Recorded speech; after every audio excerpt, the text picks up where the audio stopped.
જૂનાગઢના ગીર પંથક સહિત ઉપરવાસમાં ભારે વરસાદ પડ્યો છે। સમાચાર સામે આવ્યા છે જૂનાગઢથી। મંતવ્ય ન્યૂઝ માધુપુર પાટા ઘેડ પહોંચ્યું હતું તો મધુવંતી સાબરી સહિતના પાણી દરિયામાં જોવા મળ્યા છે। તો ઉપરવાસમાં પડેલા વરસાદી પાણીના આહલાદક દ્રશ્યો સામે આવ્યા છે।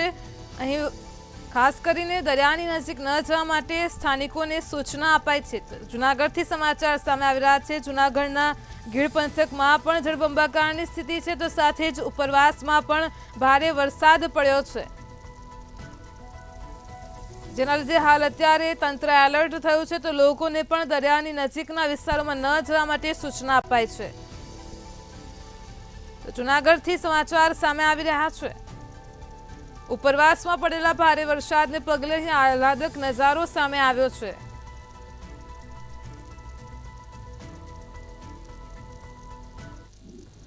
જૂનાગઢ પંથક હોય, વિસાવદર પંથક હોય કે ઘેર પંથક હોય, હું આપણે પેલા તો એ કહીશ કે ઉપરવાસમાં જે વધુ વરસાદને કારણે જે ઘણા એવા જે ઘેર પંથકના ગામડાઓ જે સપ્પા પુલવા છે, જે પાણીમાં ગરકાવ છે, હું પેલા તો એમનું પાણી ક્યાં જઈ રહી છે એમના દ્રશ્ય આપણે બતાવીશ કે આપ જોઈ શકો છો કે માધુપુર નજીક જે પાટા જે ગામ છે ત્યાં જે મધુવંતી જે નદી નીકળી રહી છે, જે ઘેર પંથક હોય, જે ઉપરવાસના જે વિસ્તારમાં જે વધુ વરસાદ હોય, તમામ જે પાણીઓ છે સીધા જે દરિયાને જે કનેક્ટ કરતા હોય છે તેવા જે દ્રશ્ય આપ જોઈ શકો છો મંતવ્ય ન્યૂઝની સ્ક્રીન ઉપર કે આ તમામ જે દ્રશ્ય છે માધુપુર નજીકના જે પાટાના છે એ તમામ જે દરિયા સાથે જે પાણી મિક્સ થઈ રહ્યું છે, જે દરિયામાં જે તમામ પાણી જઈ રહ્યું છે તેના જે દ્રશ્ય છે।